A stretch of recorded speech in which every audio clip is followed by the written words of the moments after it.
But I realized I didn't care about what I was doing anymore. It was just, I was just chasing money and I wasn't fulfilled. And Tony Robbins talks about the two keys to fulfillment, growth. You make progress. Yeah, growth and contribution. Those are the two. So we've got to feel like we're progressing, growing, and we got to feel like what we're doing matters. If you're within 3 feet of me, we're probably talking about real estate, much to my family's chagrin. But here's the thing. Most people see 7% rates and freeze. I see opportunity. They're waiting for the perfect deal, and well, I've analyzed thousands of them, and perfect just doesn't exist. So I talk to operators across every asset class, flippers, multifamily syndicators, note investors, and whatever else is working. No sales pitches allowed, just real lessons from people actually doing it. I'm Ed Matthews, and this is Real Estate Underground. Greetings and salutations, Real Estate Undergrounders. It is Ed Matthews with the Real Estate Underground. Thank you so much for making us a part of your day. I'm really grateful for all of the comments as well as all you new folks who are following us. Thank you for those comments because it actually gives us a really good path in terms of the types of guests that we should be bringing on the show. And with that, I'm very excited to announce that Joe Fairless from Ashcroft Capital is joining us today. Joe, welcome to the show and thanks for joining us. Well, thanks a lot, Ed, and looking forward to our conversation. Absolutely. So for those three people out there who don't know who you are, why don't you give us a little bit of background about you and your company? Sure. I'm originally from Texas, and I went to Texas Tech University, and then right Yep. out of college, went to Guns. Oh, there you go. I went to New York City, so right next to where you're at now, Yep. and lived in New York City for 10 years, made $30,000. I had about 20,000 in student loans, and I had an apartment where, my paycheck was covering the rent was one of my paychecks for the month, and it was like 700, $800. And the other paycheck went to everything else, Yeah. including student loan. So that's how I started. And I ended up climbing the corporate ladder relatively quickly, became the youngest VP of a New York City advertising agency on Wall Street. And I ended up, my goal was I want to make $100,000 before I'm 30. That was my goal. And I achieved that goal, I think around 28. I ended up around 150,000 at my last role, but I realized I didn't care about what I was doing anymore. It was just, I was just chasing money and I wasn't fulfilled. And Tony Robbins talks about the two keys to fulfillment, growth. You make progress. Yeah, growth and contribution. Those are the two. So we've got to feel like we're progressing, growing, and we got to feel like what we're doing matters. Right. I didn't really feel like that anymore. Yeah. So I started learning apartments. As I was progressing along the way, I bought some single family homes in Texas where I was from. My first one was $76,000. And then I bought three more and one a year for 3 more years. And then I realized that I was making a lot of money in my spreadsheet, but not in my account, because when someone would move out, all the income that I was making from the year went right back out to get it move-in ready. Yeah. And so I started looking at and researching apartments, and I got my first deal in Cincinnati, where I currently live, even though I was living in New York.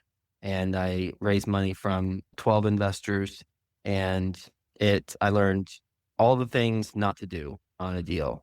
I made every mistake in the book on that deal, and it lost money, but I ended up paying back my investors plus a return out of my own pocket over the next couple years. And then I realized that, so I ended up moving to Cincinnati. I lived in the apartment. It was 168 units, so I lived in the model unit. And in the mornings, I would pack my stuff up, put it in the dresser of the model unit, and then walk over to leasing office and then go show that model unit to prospective tenants. Yeah. And in the evenings, I'd go take my Toyota Corolla to Home Depot and get a bunch of asphalt filler for potholes, put it in the trunk of the car, drive it back, and then just scoop it out of the trunk of my car and fill potholes in the parking lot. What I realized is that Sometimes, despite our 100% effort, I do believe I was given 100% effort and moved to Cincinnati. Despite my 100% effort, some things just aren't going to succeed the way we think they will or want them to, Sure. even if we really try hard. And I realized I needed a business partner to focus on the areas that I was not good at. Yep. Which is asset management and identifying the right deals. So I ended up partnering with my now business partner. This was 10 years ago, 2015. And then we formed Ashcroft and off we went. And we've had challenges along the way too, but we also had a lot of successes. Who hasn't? The fact is that I was at Hunter Thompson's conference 2 years ago, and everybody was talking about survive to 25, right? And then we got to 25, and it's, oh, this isn't even any better. It's been an interesting couple of years. I was talking with somebody yesterday, Mike Zlotnick, and from Big Mike's podcast, and he was asking me when was the last time I actually bought a multifamily, and I had to think about it. It's probably been about 18 months, and there are deals out there for sure, but we tend to stick to our knitting and stay local here in the Northeast. And Oh, nice.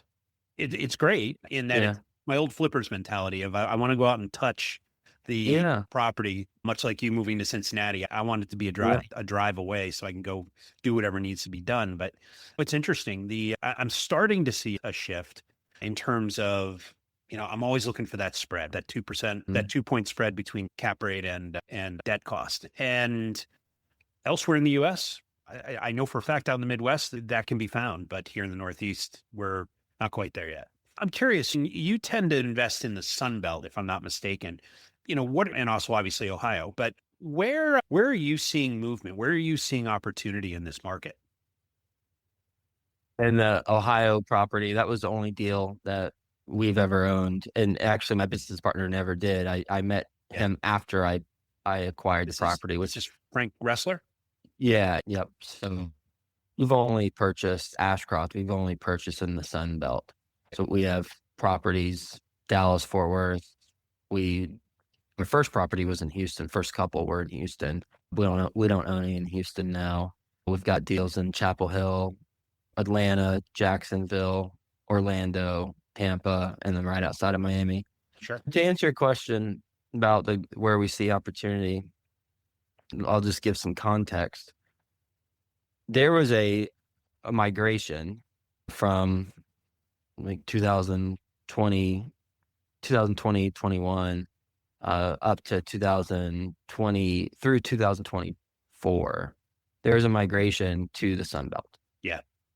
People in California, they would move to Texas, number one. And number two, they'd move to Nevada. People in New York, they would move to Florida, number one. And they'd actually move to Jersey, number two. So they weren't migrating too far, but they're getting out of New York. And I don't really, maybe just they're looking for more space, but they want to stay in the Northeast. Yeah. But a lot of people from New York were moving to Florida. And that spurred a lot of new apartments. Yeah. And that spurred a lot of rent increases in those areas because the new apartments hadn't been built yet. And it was spiking the rent because of the restriction on supply. Then interest rates, while interest rates were low, as I just mentioned, there's a lot of new construction that was being built, but it just hadn't come online yet. Then interest rates increased, as we all know, and the new supply that was being built started coming online, started getting leased up.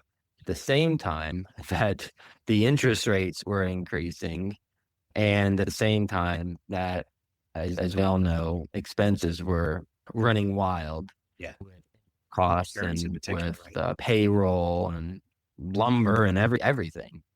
So you had a perfect storm of good stuff, followed quickly by a perfect storm of bad stuff. Right on. And so now where are we at? People aren't moving. People are not moving in the way they were moving to Texas and to Florida. And the reason why is twofold. One is because people just aren't moving in general right now because they're locked in with the mortgage at a lower rate, and they look at 6% and they look at 4% or 3% or 2% that they currently have. Nope, not going to do that. So generally people aren't moving as much. The second thing is that there is more return to the office. Yeah. Before it was remote work. Now it's more employers mandating that you spend some time in the office, which limits the flexibility that people have. So you're not seeing that migration like you were before, but you still have a large population base, and you still have people coming into those states, just not in droves like they were before. So now with that context, where do we see the opportunity? Texas and Florida are still the two markets, or still the two states that we see opportunity. DFW in particular, Orlando in particular are two markets. And for Texas people, yes, I just grouped Dallas and Fort Worth together. So I'll be more specific. We like all DFW, but we just bought a deal in Fort Worth, north of Fort Worth, North Lake, for my Fort Worth people. I'm from Fort Worth, so I want to make the distinction. I'm not grouping in Cowtown with city slickers of Dallas. And so we like Fort Worth. We like Dallas too, but we see a lot of growth opportunities in Fort Worth, and we also see it in Orlando. You had mentioned on the acquisition front. We've made two purchases in the last, 12 months. We made two purchases in the last 12 months. One is in Fort Worth, North Fort Worth, and the other is in Orlando. Gotcha. And in terms of the expense issues, right? I mean, for here in the Northeast, labor rates have at least stabilized. I wouldn't say they've gone back down, but they've certainly stabilized. Material costs are similar. They've stabilized. They've come back to historical norms in terms of board feet and all that. The one category that I know we're challenged by, and I'm curious what your experience is, the insurance costs. They went through the roof 3-4 years ago. And with a couple of those catastrophic storms, the one in particular that hit southern and central Florida. And so I'm curious about how you're managing that across your portfolio. It's higher than it was before those storms. Yeah. It's lower than it was right after those storms. And we have a portfolio insurance. Yeah. It helps with the burden of just being in Florida. But Orlando is considered inland, so it doesn't have the same type of risk profile as, say, obviously Miami or other cities right on the water. Well, that's good. In terms of opportunity, so you mentioned Fort Worth, Dallas. I'll be respectful and not bunch them up either. In Central Florida, is that where you tend to stay? Or I've been speaking to a lot of investors who are really looking at the Midwest, Oklahoma, Indiana, and don't you dare tell an Oklahoma person that they're in the Midwest, by the way. Okay. Hey, those are fighting words. All right. Fair enough. My apologies to the 4 people out in Oklahoma who listen to this show. Thank you for saving me. Yes, I got your back. I appreciate you. Nevertheless, I'm curious about, are there other markets that are interesting, or you're a well-established operation?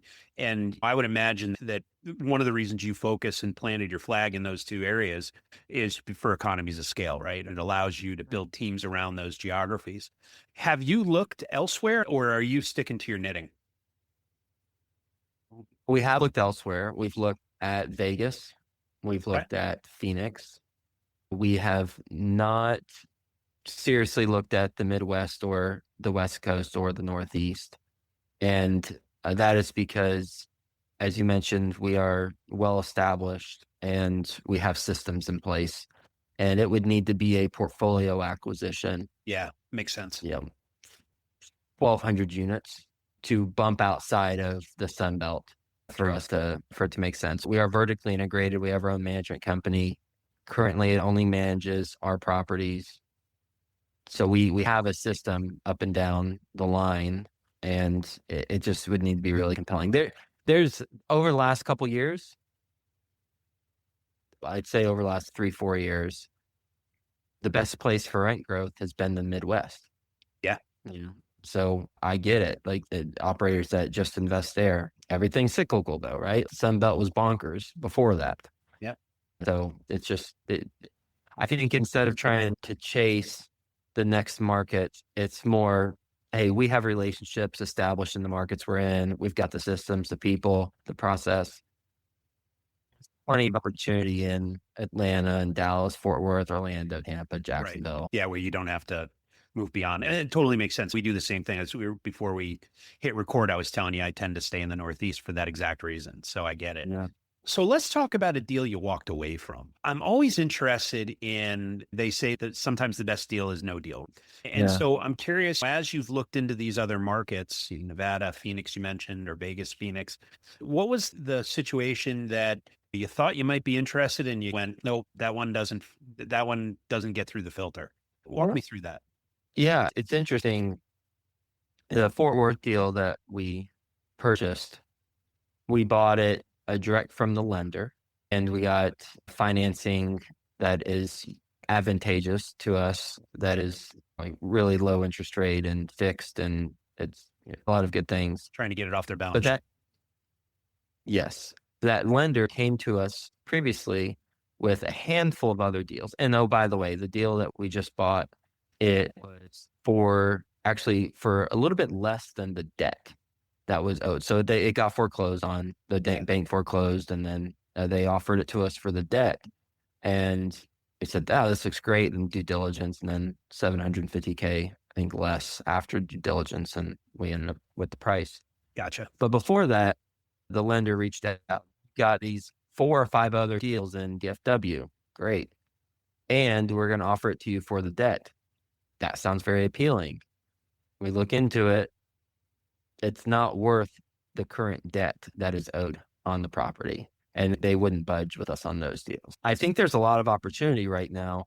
And let me rephrase. I don't think there's a lot of opportunity right now, but there is opportunity right now to get deals direct from the lender, because they are having conversations with many of their operators about workouts, or if they're going to take back the keys, or what their approach is going to be. And depending on the operator, it could go in any number of directions. Sure. And depending on the lender, it could go in any number of directions. So being in touch with your lender and other lenders about acquisitions is going to be a valuable source of new leads for everyone listening to this interview. Just be mindful of, as I'm sure you will be, that just because they're offering it for the debt doesn't mean it's going to be a good deal. Right. And it might mean it's actually still a very bad deal. Yeah. It's a good lead generation tool, though. And one tip I have, we're vertically integrated, as I mentioned, so we can offer this relatively easily. But then I'll say this in a moment, and then I'll say how to be applied to if you aren't in our position. So what we offer to lenders is, hey, you're speaking to a lot of operators. We have a management company. If you're looking for help on the management side after you foreclose on a deal, we can help. We can manage that for you. And if it works out where we buy it, great. If not, we just want to help you out. And you get an early look, which is interesting. There you go. If you don't have your own management company, which I assume most listeners might not have their own management company, just simply talk to the management company you work with. You say, hey, XYZ company, I want to tell these lenders I'm talking to, I want to refer them to you.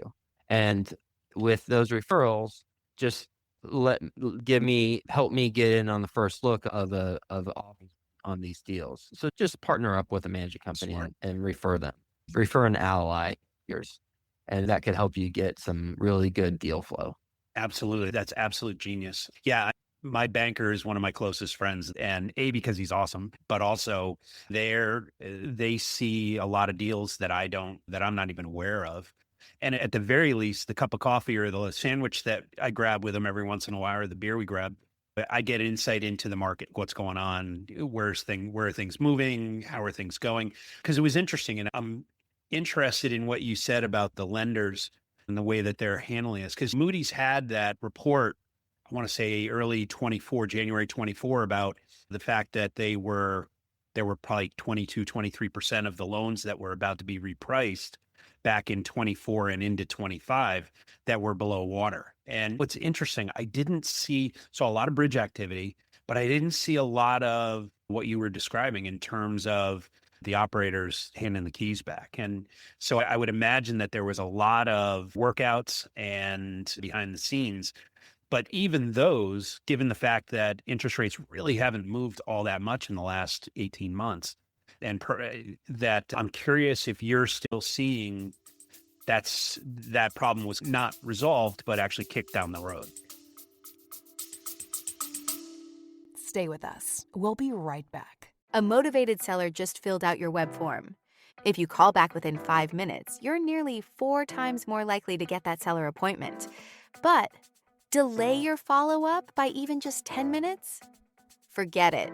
You're toast. Ella Vista Connect calls that lead back in 60 seconds, qualifies them, and schedules your meeting. Find out how much slow follow-up is costing you.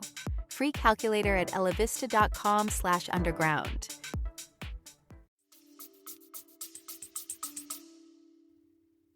I think it depends on, if we're talking macro level, then I agree with that. It depends on the workout that the operators got with those lenders. If it's a workout of, because I assume most of these loans that we're talking about are variable interest rate. Without a doubt. If it is a workout of, okay, no extension tests and fix the loan for 2 more years, then they are in a much better position than if it is a workout of, okay, I'll pay the rate cap and I still have to hit an extension test that we don't think will hit in 12 months. That's a not as desirable scenario. And then something in between would be you pay the cap rate and you get a more realistic extension test. Yeah. With the ratio that you, so it just depends. But in general, I'd say, I don't know about in general, like what in the individual deals are doing. I can tell you, I can speak personally as an LP. Yeah, I'm in about 140 deals, I think 140 deals as an LP. Yep. And that includes all our deals also, but that's a lot of people's deals. Like I think it's like 50 some different operators. And I'm in multiple deals with different operators. And none of the deals that I've been on, none of my GP deals, I want to be clear about that, none of my GP deals have gone to zero yet. It's possible that they will. But I've had 5 deals as an LP that have gone to zero. And so I was just doing the math on that, 3.5%. so far. And I think that might be that's about right historically. It feels about right. Like 3.5% have gone to zero. I think there's a lot of workouts. Depends on the mechanics of the workout, what they negotiated. And then when things rebound, survive the 25 is what the saying was, as you mentioned. Didn't happen. It's later. It's Q2 of 26. Q3 of 26 is when, ultimately I think what investors multifamily investors in general are just freaking waiting for is, and anticipating, is what we know will happen, but it's just not happening as fast as we thought it would. And that is the supply demand to shift back into the owner's favor. Because right now, concessions are brutal across many markets because you've got those new apartments that were built and they're still getting leased up. Their lease up has taken longer because people aren't moving. And because the lease ups are longer, then concessions for current operators are higher, and there's a trickle down effect. That costs capital. But there's not a lot of new supply after this wave gets their stuff taken care of. Yeah. So and there's not a lot of building going on either. So that's exactly getting off as well. Right on. Okay, so let's get into the lightning round. Let's talk about the final five. I'm always interested in, 5, I thought there were 4. I got a love letter that I'm not allowed to talk about, Okay. but it's a trophy. I'm not going to lie. I'm always interested. I come from a Silicon Valley background, and I was blessed to work with and for some really accomplished and amazing entrepreneurs. And one of the things I noticed about all of those people, almost to a person, is that the mortgages were handled, the car payments, if there even were handled, the kids' college was all taken care of. They were doing really well financially. And yet every Monday morning they came into the office shot out of a cannon. And to me, that's purpose, right? It's not about money, right? It's about something else. And I'm curious, you've done very well and you've done very well for your investors as well. And yet here you are on a Friday talking to me, and I know Monday morning you're going to be back in the office working at it again. And so I'm curious, what is your purpose? What drives you these days? Oh, I'd say it is the core of it is the way I was raised. Parents divorced, fourth or fifth grade, bounced around different homes because we were getting booted Yeah. leading up to that point, and saw how not to do things. And then fortunately saw how to do things after that around sixth grade and on. I think I recognize that there's how to do things right and how to do things in a way that puts yourself in a challenging position. And Yeah. I won't put myself in that spot. Right on. Okay. And along the way, I'm sure one of the reasons I'm where I am, and I'm sure the same can be said for you and your journey, is I had a lot of help. Right. And so I'm curious about the mentors that you've had in your life. You mentioned Tony Robbins. I'm also a devotee, but I'm also curious about those mentors and their role in your journey, and specifically the advice you've been given. What is the best advice you ever got, and who gave it to you? Take all the free advice you can get and then decide what you want to do with it. Right on. And that was my oldest brother's friend's grandfather who gave it to him, who then told me it. And yeah, it always resonated. I live by quotes. I've got Me too. a lot of quotes in my head that I live by. That's just the first one that comes to mind. Yeah. And mentor, I've had a lot of them. It's Trevor McGregor comes to mind. He helped me really get indoctrinated into the Tony Robbins when I was getting started in 2012, 2013. Right on. Awesome. Yeah, Charlie Mills is my guy in Robbins research world. So I'm also interested I fundamentally believe that we learn way more from the mistakes that we make professionally than our successes. And so I'm curious about a decision that you look back on now 10, 15 plus years into this part of your career. What's a decision you look back and go, man, I would love to have that back? And what'd you do about it I would love to have it back. in terms of being able to make that decision again or differently? Yeah, I'd say knowing what I know now about interest rates, having fixed interest rates instead of floating. Yeah. Yeah, it was something that certainly bit me as well. Is we've gotten into the habit of putting everything in long-term debt as quickly as humanly possible for that exact reason. Is bridge debt can be a little sticky. So I'm also curious, obviously, and I read your book and books actually, but I'm curious about who you pay attention to. Proverbially, what is the book on your nightstand these days? Who you paying attention to? I have a goal of 19 books this year. I've read 14 so far. Wow. The book on my nightstand right now is a wilderness survival book because I have three bucket list goals this year. One is participate in a chess tournament, which I did. How'd you do? And that's a whole nother story. I was sixth place out of It's really good. 18. I have a bunch of pictures and I have a whole frame thing of it over there. Yeah, it's fun. It was a fifth grader ended up winning the whole thing, by the way.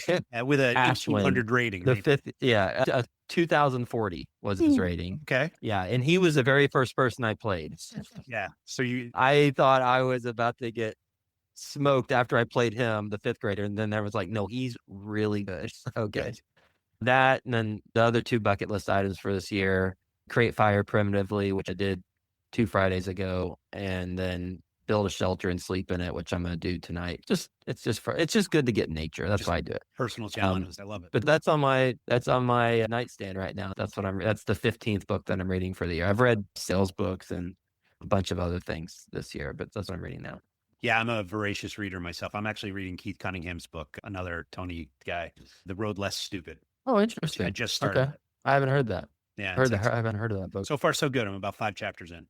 My one of my favorite books is actually The Road Less Traveled by Scott Peck. And then he's got Road Less Traveled and Beyond and further along the Road Less Traveled. But that's just a great philosophy, like psychology book. Excellent. I'll check it out. We'll definitely put it in the show notes so everyone else can check it out as well. So last question. I'm curious about how you define success in your life. I measure my life based on the quality of relationships that I have. Plain and simple. I define success by having meaningful relationships with people. Excellent. Excellent. All right, Joe. Hey, I've really enjoyed this. You are a great guest, and congratulations on the business that you've built, the businesses that you have built. I'm curious, when you're not talking about real estate, what do you like to do for fun? You mentioned being out with nature, but what else do you like to do for fun?